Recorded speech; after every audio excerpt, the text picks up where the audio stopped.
Hello दोस्तों, स्वागत है आपका तर्क क्लासेस में। आज हम आपके लिए डिसीज के ऊपर क्वेश्चंस लेके आए हैं।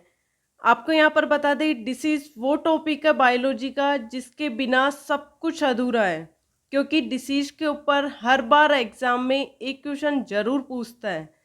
चाहे आप यहाँ पर स्टेट का एग्जाम ले लो या सेंट्रल का ले लो, कहीं का भी एग्जाम ले लो, लेकिन डिसीज से क्वेश्चन हमेशा पूछा जाता है और ये बहुत इंपॉर्टेंट टॉपिक है। आप इसके ऊपर जितने ज़्यादा क्वेश्चंस करोगे ना, उतना ही आपको फ़ायदा होने वाला है। ये टॉप 10 क्वेश्चंस तो वो है जो एग्जामों में बार बार रिपीट हो रहे हैं।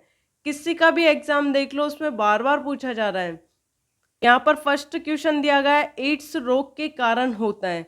आपको यहाँ पर एक चीज बता देते हैं, जो एड्स टॉपिक है ना बायोलॉजी का डिसीज में से, उसके ऊपर 4-5 तरीके के क्वेश्चन पूछता है और वही बार बार रिपीट करता है। तो इसमें ऑप्शन दिया गया है विषाणु, जीवाणु, माइकोबैक्टीरियम, कवक। तो इसका करेक्ट आंसर हो जाएगा विषाणु। ये बात आप सभी को पता होगी कि जो एड्स रोग होता है ना, ये HIV के कारण फैलता है। ये वाला क्वेश्चन भी कई बार पूछा गया है। और आपसे यहाँ पे दूसरा क्वेश्चन ये पूछता है कि HIV की फुल फॉर्म बताइए।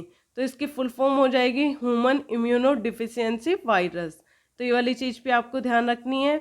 आपके पास यहाँ पर तीसरा क्वेश्चन क्या पूछेगा कि जो एड्स हो जाता है ना, वो हमारे कौन से भाग को क्षतिग्रस्त कर देता है। तो यहाँ रक्षा तंत्र पर हमला करके उसे क्षतिग्रस्त कर देता है। क्वेश्चन नंबर सेकंड दिया गया है, वाट्स के कारण होता है। ऑप्शन है विषाणु, शैवाल, जीवाणु, कवक। तो इसका करेक्ट आंसर हो जाएगा विषाणु। पर बता दे, जो ये वाट्स रोग होता है ना, इसके अंदर क्या क्या हो जाता है, त्वचा पर मांसल हो जाते हैं और इसके अंदर मटर के दाने के आकार के बम्ब उभर के आ जाते हैं। तो ये वाली चीज पे आपको ध्यान रखनी है कि मटर के दाने के आकार के बम्प किसके अंदर उभर के आता है। तो इसका करेक्ट आंसर हो जाएगा वाट्स। क्वेश्चन नंबर थर्ड दिया गया है, इनमें से कौन सा यौन संचारित रोग विषाणु जनित होता है। ऑप्शन है मस्सा, तपेदिक, सिफिलिस, सुजाक। तो इसका करेक्ट आंसर हो जाएगा मस्सा। क्वेश्चन नंबर 4 दिया गया है, निम्न में से कौन सा यौन संचारित विषाणु जनित रोग है। ऑप्शन है पीलिया, गोनोरिया, एड्स, सिफिलिस। तो इसका करेक्ट आंसर हो जाएगा एड्स। आपको एड्स के बारे में सबसे पहले क्वेश्चन के अंदर बता दिया गया है, काफ़ी ज़्यादा जानकारी दे दी गई है। आपको यहाँ पर बता दें, जो एड्स होता है ना, ये HIV एड्स का संक्रमण किस तरीके से होता है।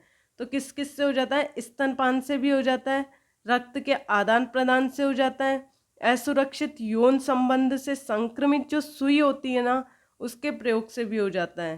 तो ये चीज़ें आपको ध्यान रखनी है। क्वेश्चन नंबर 5 दिया गया है, डेंगू के कारण होता है। ऑप्शन है सूत्रकृमि, कवक, विषाणु, जीवाणु। तो इसका करेक्ट आंसर हो जाएगा विषाणु। क्वेश्चन नंबर 6 दिया गया है, मलेरिया रोधी दवा क्विनीन इनमें से किस पौधे से प्राप्त होती है। दिया गया है कुनेन, नीलगिर, कुकरोदा, तुलसी। तो इसका करेक्ट आंसर हो जाएगा कुनेन। ये वाला क्वेश्चन भी बहुत इंपॉर्टेंट है, कई बार एग्जामों में देखा गया है। क्वेश्चन नंबर 7 दिया गया है, हेपेटाइटिस ए किसके कारण होता है। ऑप्शन है जीवाणु, मच्छर के काटने से, प्रोटोजोआ, विषाणु। तो इसका करेक्ट आंसर हो जाएगा विषाणु। यहाँ पर बता दें, जो हेपेटाइटिस शब्द यूज लिया जाता है ना, ये किसके लिए लिया जाता है, लीवर में किसी भी तरह की सूजन हो जाती है ना, उसके लिए शब्द यूज लिया जाता है। तो ये वाली चीज पे आपको ध्यान रखनी है।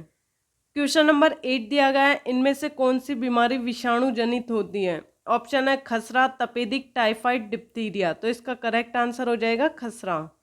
आपको यहाँ पर बता दें, विषाणु द्वारा होने वाली बीमारियां कौन कौन सी है, क्योंकि ये बहुत इंपॉर्टेंट क्वेश्चन है, आपको घुमा घुमा के कुछ भी पूछ लेता है। तो विषाणु द्वारा होने वाली बीमारी कौन कौन सी हो जाएगी, बड़ी माता, रेबीज, एड्स, इन्फ्लुएंजा, चेचक, खसरा, पोलियो।